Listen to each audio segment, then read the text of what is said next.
연말이 되면 휴일도 많고요. 모임도 너무 많아서 신경 써야 할 게 많아지잖아요. 미국도 추수감사절부터는 연말 분위기가 시작이 되는데요. 한국은 5월에 여러 행사가 있어서 돈이 많이 들어가지만요. 미국은 12월에 감사한 사람들을 챙기면서요. 돈이 많이 들어가는 시기예요.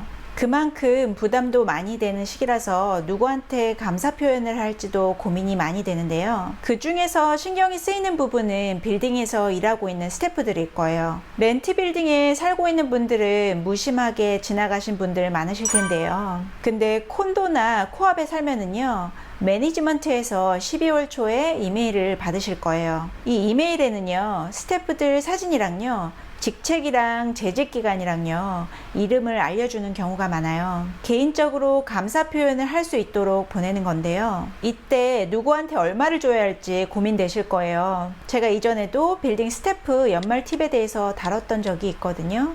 확인을 원하는 분들은 설명란에 블로그 링크를 확인을 해주세요. 오늘의 내용이 겹치지 않게요. 빌딩 스태프 팁에 대해서 간단하게 설명을 해볼게요. 뉴욕은 고층 빌딩이 많잖아요.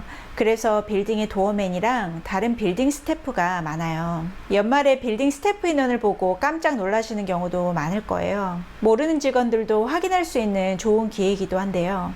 일반 하우스면은 쓰레기도 직접 치우고 집 보수도 직접 해결해야 하잖아요. 그런데 아파트면은 이런 부분들을 빌딩 직원들이 대신 해결을 해줘요. 많은 아파트 주민들을 관리를 하려면요, 청소부터 빌딩을 관리할 사람들이 교대로 일을 하게 돼요. 그래서 큰 빌딩이면은 직원이 많아지는 만큼요, 연말에 팁이 부담스러운 거는 사실이에요. 그러면서 빌딩 스태프한테 얼마를 주는 게 적당한지도 난감하고요. 그런데요, 하우스의 경우도 우편물 배달원이나 쓰레기 청소부랑요, 잔디 깎는 사람들한테 연말에 팁을 주잖아요.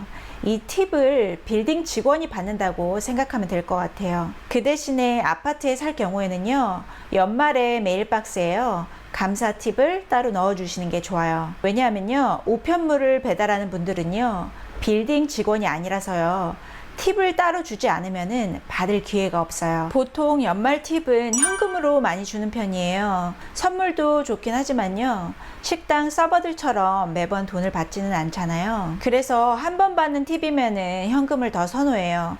그리고 주는 입장에서도 선물을 고르는 수고를 덜 수도 있어서 좋고요. 개인적으로 연말 팁을 줄 때 빌딩 재직 기간이랑 근무 시간이 중요하다고 생각을 해요. 왜냐하면은 일하는 시간이 길수록요, 업무량이 많아지니까요. 저를 도와야 하는 순간이 많아질 거예요. 제일 많이 마주치는 빌딩 스태프는요, 첫 번째로 도어맨이에요. 두 번째로는 빌딩을 청소하고 택배를 정리를 하는 포터고요.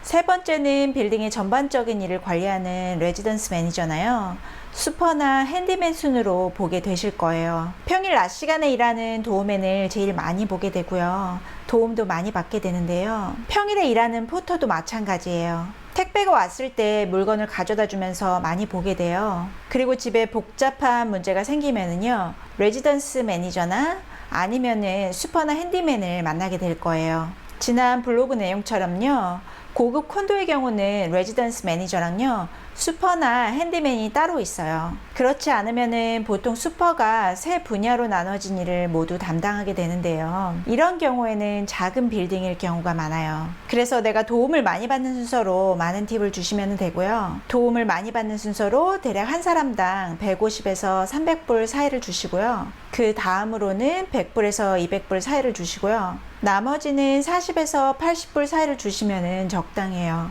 작년 통계로 한 가구당 팁을 살펴보면요, 콘도랑 코압을 소유한 경우는 제일 많은 숫자가 250에서 1500불 사이를 팁으로 줬다고 해요. 그 외에는 1500불에서 3000불 사이를 줬다고 하는데요. 팁을 전혀 주지 않은 경우는 2%로 아주 낮아요. 렌터의 경우에는 많은 렌터가 250에서 1000불 사이를 팁으로 줬다고 그래요. 그리고 3%만 팁을 전혀 주지 않았고요. 총 금액은 빌딩의 사이즈에 따라서 달라질 거예요.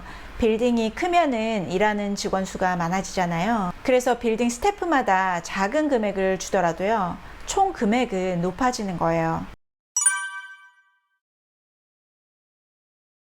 연말에 공식 이메일로 알리는 부분이기 때문에 팁을 안 주기도 그렇고요. 그렇다고 한꺼번에 주는 팁이 부담스러운 분들도 있을 거예요. 그럴 경우에는요, 평상시에 조금씩 나눠서 주는 방법도 있어요. 관리비에 빌딩 운영비랑 직원 월급이 포함이 돼 있더라도요, 빌딩 직원들이 호의적으로 일을 해주는 경우도 많아서요, 그때마다 고마움을 표현하면 좋아요. 반대로 생각해보면은 누군가가 나한테 생각지 못한 호의를 베풀면 고맙잖아요. 그래서 문을 열어준다든지 택배를 아파트로 가져다 주면은요, 그때 조그만 정성을 표현하는 것도 좋아요. 그럼 연말에 한꺼번에 목돈이 나가는 부담을 좀 덜 수도 있고요. 별거 아닌 것 같지만은 스태프들은 다 기억을 하거든요. 그래서 특별히 부탁을 하지 않아도요, 오히려 먼저 도움을 주겠다고 하는 경우도 많이 생길 거예요. 아이가 있는 가족이나요, 택배를 많이 받는 집이면은 그만큼 편해지는 거를 또 느끼실 거예요. 그리고 투자로 구매한 경우는 내가 살고 있지 않더라도요, 집주인이 따로 감사 표현을 하는 게 좋아요. 왜냐하면은 아파트에 문제가 생겼을 경우에는요, 신속하게 해결을 해주고요, 훨씬 협조적일 거라서요, 골치 안 아프게 문제를 해결하는 경우가 많아져요. 그런데 여기서 조심해야 할 부분이 있어요. 뭐냐 하면은요, 모든 직원들이 그런 거는 아닌데요, 매번 같은 금액을 주다 보면요, 익숙해지는 경우도 생기거든요. 그래서 어느 순간부터는 이전보다 서비스가 같지 않다고 느끼는 경우도 있을 거예요.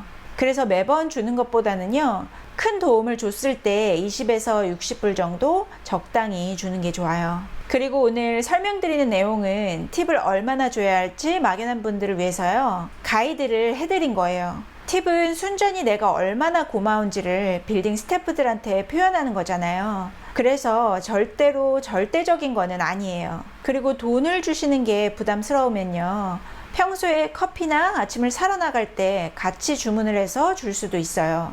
또 장을 볼 때 넉넉히 사서 나눠줄 수도 있고요.